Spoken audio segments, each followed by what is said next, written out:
Good afternoon and hello to everyone joining us live and hello to everyone that watches this recording. My name is Carla Greengrass and I'm an admissions coach here at iPEC, the Institute for Professional Excellence in Coaching. And I am looking forward to the conversation that we are about to have with Don Whittle of the International Coaching Federation. I know from my side of the table, I get lots of questions about credentialing and certification and why and what and how. And today is our opportunity to throw all those questions at the expert. So we're going to get going and we will get started.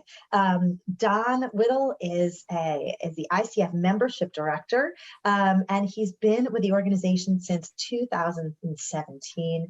I'm going to make this short, Don, I promise. Prior to that, he enjoyed a big, long, exciting career in Olympic sports, working for the United States Olympic and Paralympic Committee. He is one of my favorite experts to talk to about the ICF and credentialing and the body in general, because it is not only ever growing, but it is a very unique and important organization within coaching. So we're going to welcome some of our viewers, and I'm going to hand it over to Don just to say a quick hello, and then I'm going to give you this first burning question. What is the ICF and why does it matter? Okay, sure. I'll try to tackle that. I'm Don Whittle, longtime membership director. I actually started here in 2007. So 15 years I've been here at the International Coaching Federation and seen a lot of changes, and we've certainly grown very much like IPEC over the years. And the question was, what is ICF? And why does it matter? So that's a great question. What is ICF? We're the professional association for coaches worldwide, over 52,000 members currently, just about 50,000 credential holders, 140 countries, a real global reach scope. And what we're all about is setting the standards for coaching through the global organization. We're primarily membership organization and a credentialing body, if you will. And yes, we have some other offerings as well, but that's primarily the driver of all of it. And just happy to be here today and engage with all of you. Well, as I said, we're excited to have you. And to our wonderful viewers who are dropping in, I see Ratna, April, Eva. I don't know if anyone remembers the magic looking glass from their childhood television, but that's what I feel like. I see Ragna and April and Eva, and we're thrilled. Please don't hold back with your questions. I know that I have a lot of them too. And, you know, Don, one of the questions that I often get on my side of the table is, you know, coaching is an unregulated market space. And, you know, do I even need a certification to practice? And that begs the question, do I need credentialing? And so if you wouldn't mind just kind of touching on that, it almost kind of feeds into why does it matter? You know, having the ICF, having those standards, having those credentials in this industry that at this point is unregulated. Thanks. Yeah, great question. And so it's not only regulation here in the United States, it's regulation worldwide. If it ever does come to regulation, more than likely, they're going to look for a body that has the standards in place and has a credential by which, you know, members have to earn it and actually pass certain requirements and examinations, things of that nature. So we're in that space, holding that space, but really our point on regulation is we're not there. We don't advocate for it. We're neutral there. We're agnostic, if you will.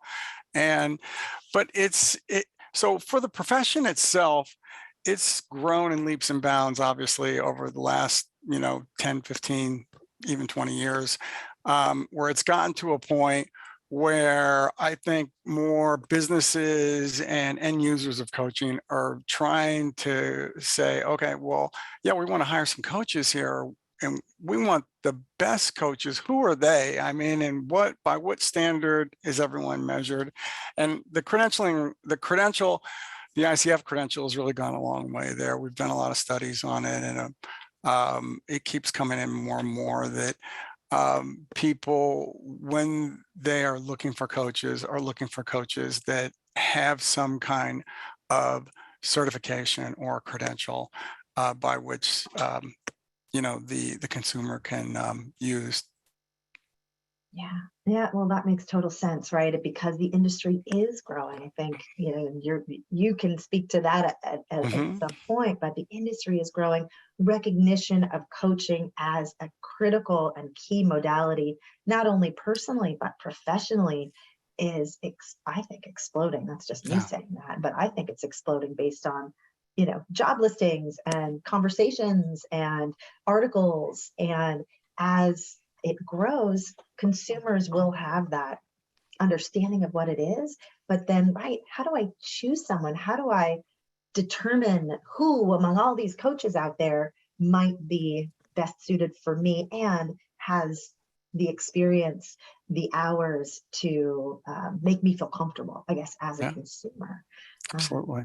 Yeah, no, absolutely. So speaking of, because again, I think there can be some confusion, especially those who are looking to find a coach training program to figure out their education. Sometimes there is a little bit of a confusion between certification and credentialing. And I'm wondering if you could give us your definition or your explanation of the difference between certification and credentialing. Yeah, and so our real difference in certification is a lot of programs can call themselves certified, and it begs the question, well, what are the measures that you're, doing this by to be calling yourself a certified program? And what we look for in terms of certification is, that there's a certain number of hours taught, there's mentoring going on, there's performance evaluations, there's an examination process. And if those training programs are at that particular level, have all-encompassing and what we like to call comprehensive training, yes, they can be accredited by us. And we are in the accreditation business of accrediting coach training programs that meet our standards, and they become certified. Credentialing is the next step up, where you actually have to prove by a number of clients, a certain number of clients that you've coached, and that if you've gone to a certified program, the process is a whole lot quicker, and it's a turnkey process, if you will. To earn a credential, we have 3 different levels of credentialing. And you can find those on our website, ACC, PCC, or MCC, all based on the number of years you've been in the profession, if you will. It's more of number of coaching experience hours you've had and other requirements. And really, that's the big difference. There's a whole lot more that goes into credentialing. I won't bore you with it right now. I was just working on a separate slide deck for something else where I was going over some credentialing things, and there's a lot of rigor that goes into the credentialing process. As I said, I've been here 15 years and have watched the expansion of our credentialing program to where it is today, and it is incredible where it's come from to where it is today. And there's still more room for growth and enhancement, if you will. Yeah, I mean, 52,000 members. Of those 52,000, 50,000 are credentialed coaches. That's a nice big number. And growing is what it sounds like. So just to make sure that I hear it clearly, so the ICF certifies certain coach training programs that meet the standards that you've set out, from the number of hours, mentoring, a practical experience. iPEC has been a credentialed program, I think, since our start over 20 years ago. And your website has so many resources. I can't say enough about it. It is dense, easy to negotiate, and tons of information. So for anybody watching that has questions that may not be answered today, don't hesitate to go over to coachingfederation.org. It's a huge resource just for any individual in the coaching space. That's my plug. And then, of course, as an individual, you can become certified as a coach through an accredited coach training program. Then credentialing is that next step. So you've got to complete your certification with an approved coach training program. And then you can go through the credentialing process. And again, that is laid out really clearly in terms of the requirements, in terms of hours, mentoring, practical experience. And then that, is it still called the coach knowledge assessment? It's called the coach, I got to get this right. Credential exam is what we're calling it. Just something as simple as that. Yeah. The coach knowledge assessment is, yeah. Got it. And so that has recently, so there's been some changes over the last couple of months, and that is one of the things that has changed a little bit. And what are some of the other, if there are updates of merit to share that someone might be curious to hear about?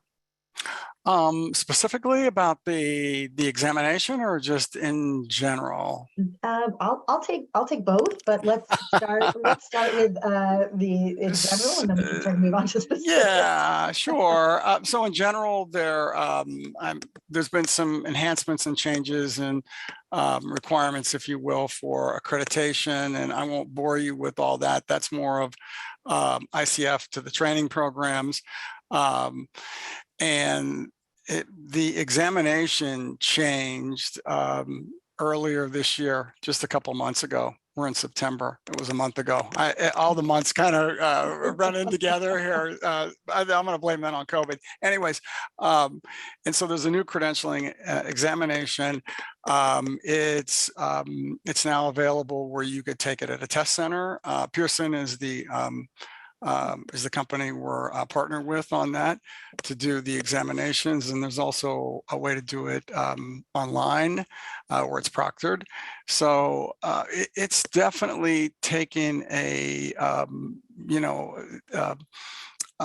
next step, if you will, toward, becoming more rigorous in terms of how it's being administered and its availability around the world. And we do offer the examination in a number of different languages as well. So just want to make sure I put a plug in for that.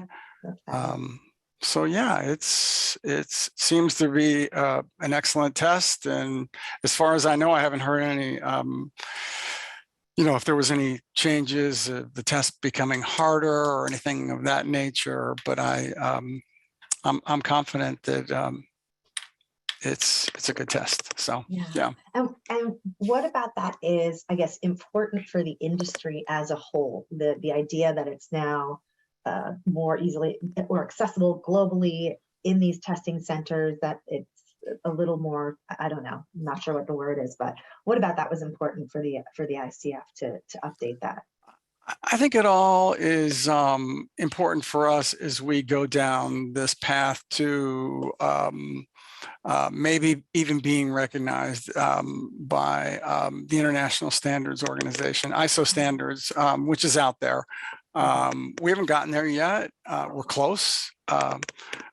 Can't say any more about that without getting in trouble, but that's really the gold standard out there in the credentialing certification world. So we're hopeful.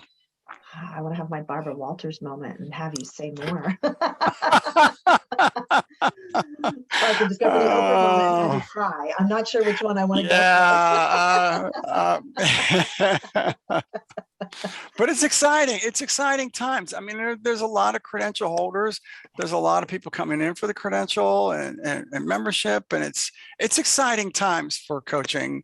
And I want to say something about you guys, because I've worked with iPEC for a while, and I'm really impressed with the training that you provide, and that it's very comprehensive, and there's a lot of depth to it. And I can tell you, there's a lot of IPEC grads who are ICF members, and I've got nothing but good things to say about them. I'm really impressed with everything that's going on with IPEC. Well, thank you very much. We appreciate that, and it's mutual. Yeah.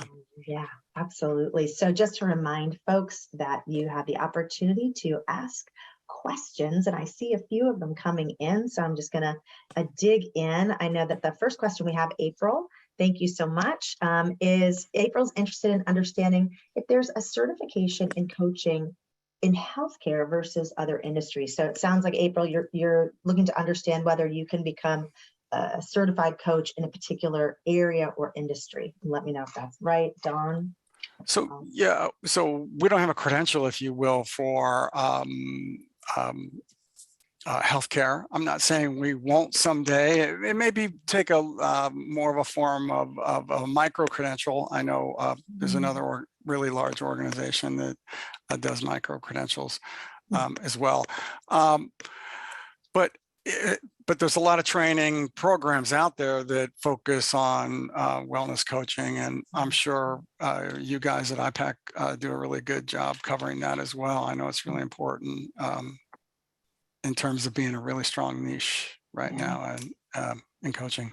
Yeah, absolutely. I've spoken to a lot of people, both in the healthcare industry and education, and in the wake of COVID, who are noticing a deep need for coaching for those individuals. So by all means, and I can speak to IPEC, whereas our training program is focused on core energy coaching, there are opportunities to learn about a number of specific niche areas. And our methodology is really focused on giving our students, our coaches, the tools, the methodology, the skills to coach anyone around anything. And then, of course, to bring your own personal experience, your personal passion, and your knowledge to the table. And so as April, as you're looking to explore coach training offerings, opportunities out there, really give some thought to what your wish list is. What are the things that are most important to you in terms of your education, how you want to experience it live versus pre-recorded, the things that you're looking for in terms of how you love to learn. Do you connect with the methodology? Those are some of the things that we like to talk about as admissions coaches. So if you're curious, by all means, I know that we'll probably stick a link in here at some point so that you can connect with an admissions coach. And that's our job, is to help you explore that and get the clarity that you need to make an empowered choice on behalf of your education. Because there are, IPEC's an amazing choice, but there are lots of opportunities and options out there. Again, you can look at the ICF website to look at all the different programs that are ICF certified programs. That's a great place to start. So April, thank you so much for that question. Let's see, I know I saw another question here from Alexa. Thank you so much, Alexa, for your questions. Is the IPEC program a certification program that prepares coaches for credentialing? Yes, it is. I feel like that was a plant, but it's not. Not bad. Why, yes, as a matter of fact, we are. And again, that's something that as you're looking at different programs, you do want to look at what's included. We are an all-inclusive program, which means that all of the aspects of our program are within one tuition. That includes 160 accredited coach training hours through the ICF. That includes your practical hours, your practical training. That also includes mentoring, which is, I think, something that is unique to IPEC, that mentoring is included in your training and your tuition. So thank you very much for that question. Gloria also gives us a question. Thank you so much, Gloria. How does coaching fit in with a degree in psychology? And then Karen has a question about neuroscience as well, neuroscience in the program. Don, do you want to take either of those? I can kind of address it in terms of IPEC, but I'd be curious to hear your thoughts on. So I would just touch on one thing about psychology. I mean, it was coaching, I think, was born out of psychology, no question. Actually, the founder, I'm not going to mention his name, but it was a psychologist, trained psychologist who had come in and founded coaching, and they put the competencies together and code of ethics and so on and so forth, and got it started. But I think, yeah, there's a lot of similarities there in terms of psychology and coaching, no question about it. So Yeah. feel strongly about that. Yeah, absolutely. I would 100% agree. In terms of mindset, in terms of so many elements that as coaches we are working with individuals on. Whereas when I think of psychology and modalities that sort of branch off of that, whether that's therapy, generally speaking, we're not spending a lot of time in the past with our clients. We are seeking to understand it so that we can help them move forward. I always think of coaching as taking people from functional to optimal. That's where we step in to get you moving forward. And I can speak to iPEC. Our methodology is interdisciplinary, and there are elements of neuroscience, psychology, emotional intelligence, leadership, adult learning theory, and the like. So absolutely, I second Don's opinion that they are absolutely linked together. Okay, Liz, thank you so much. More questions, so exciting. Liz says, I'm picking back up my coaching and reviewing the ICF credentials. Last I looked, and this was in 2018, it seemed like the number of paid hours versus unpaid hours of the total coaching hours is no longer a thing. Am I reading this correctly? No, there's still a requirement for paid coaching hours, and it's explained in there in terms of whatever credential you're going to apply for. It's all included in there. So I would take a look at it and see what speaks to you and what credential you're going to pursue, and go for it. Yeah, absolutely. I would say there's, again, when you're searching the website, just go straight to the credentialing tab, and it will break down each path and outline exactly what you need. Big fan, Don. Big fan of that website. Good. Yes, I am too. Makes my job that much easier. Another question. Question from Carpa. Are there other organizations providing credentials for coaching like the ICF? So are there other? There's a few. I'm not going to mention them by name because no reason to. There's plenty of space for all of us. We're certainly the largest by far, but there are other coaching organizations that provide credentials. Right. And let's see, next question, follow up to that. Is there any resource that would allow us to understand what the coaching credential exam might look like? Any cheat sheets? By the way, I've just got to say I'm taking an examination for association executive, and oh my gosh, I've been in a class for 3-4 weeks now and just overwhelmed by all of it. But I'm sorry, I'll leave that over there. And but I'm always looking for what's on this examination is the point. There are some sample questions that are on there, and it also tell you how to study, if you will, for the examination. They're all situational questions. Are there 300 now or two? I'll butcher this if I have to put it out. There's several hundred questions, I think, and you have to achieve a passing score of 70 to pass the examination, but it's got a pretty decent success rate. So, but it's not easy either. You have to be really familiar with the core competencies, code of ethics, and then, coaching situations. Yeah. I will just piggyback on that by saying that one of the things to consider when you're looking at a program is making sure that that program is aligned with the ICF, because then you're going to learn all of those core competencies. That is something that we focus on at iPEC, is teaching the core competencies and the ethics, so that coming out of a program like iPEC, you're going to be very well prepared. And then, of course, there are resources within your organization as well that can support you in tightening up your knowledge so that you feel super confident going into that certification. I know we've got a hard stop at 12:30, so I'm just going to take a look at some additional questions. Let's see, what is needed for the ICF credential, and how long does it take to become a life coach? So those are two separate questions. I'll let you And do the life coach. okay, And fair enough. We'll split it. I'll okay. take the life coaching. So iPEC's program is approximately a 9-month program. It is anchored in three-day training modules, which equate to 30 hours of training each. So 90 hours of in-person training. And then you've got additional learning throughout the program in the form of weekly webinars, peer coaching, mentor coaching, and independent assignments. So once you complete all the requirements of the program, you were able to sit for your certification, which is a half-hour recorded call that gets evaluated to make sure that you are hitting on all of those core competencies that we spoke about. So our program is around a 9-month program. Most of our coaches are certified within a year, if not less.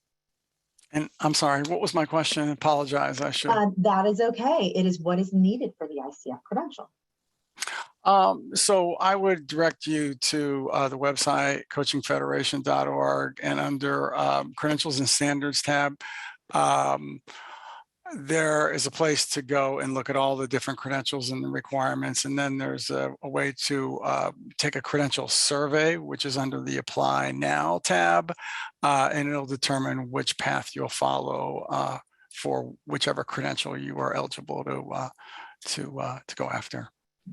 Yeah, and usually, and you can correct me if I'm wrong, it's you've got to have gone through a certified coach training program for one path, and then there's the additional path as well. It's your training hours, your hands-on hours, your mentor coaching as well. That's all of it. My memory, that's what's included. Thank you. Eva is asking, is there a resource or a social group you would recommend to reach out to people who are certified coaches to find out what it's really like being a career coach? So what I would direct you to do, there's 140 ICF chapters around the world. If you find one, and there's a chapter map on our site, I would go through them, because then you could talk to somebody there, either at a meeting or by phone or Zoom, to ask them those questions about what it's like. So that's what I would encourage you to do. Yeah, absolutely. And what are some of the other benefits, since you brought it up, what are some of the other benefits of becoming a member of the ICF? Boy, many. Obviously, the community is really big. We have all these chapters worldwide that offer a lot of professional development. Then we have our own learning management system, where we have some very large events, some small events, communities of practice that get into niche areas of coaching that meet quarterly. There's a lot of great content out there and a lot of places to learn. And I would say, and then pursuing the credential is, and you've already heard me not go off on that, but explain a little bit about that and nudge you in that direction.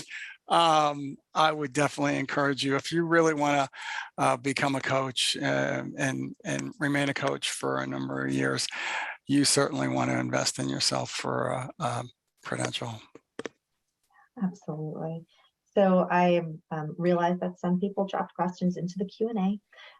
It seems like many have doubled up in a different space, but in case we did not get to your question today, I encourage you to, again, go check out their website, coachingfederation.org. I have a feeling a lot of your questions will be answered there. You can book a conversation with an iPEC admissions coach. We're a fabulous bunch. We've got a lot of information, and we're also here to really help you gain the clarity that you need to determine what the next empowering step is for you. We're not here to sell you on our program. We're really here to help you make that choice. So that's a great conversation to have. Reach out to your local ICF membership. Now that the world is coming back together in little bits and pieces, it's a great way to network, to ask questions, to learn. I will say, coaches overall, very friendly bunch. Don, thank you so much. It was so great to chat with you again. I know you've got to jet off. Thank you to everybody that joined us here. You can probably continue to ask your questions under the Facebook post of this, and we'll get to those as we can. Wishing everyone a very safe, happy, and healthy day and week and month and year ahead. Thanks for joining us. We'll see you next time. Thanks, everybody. Bye.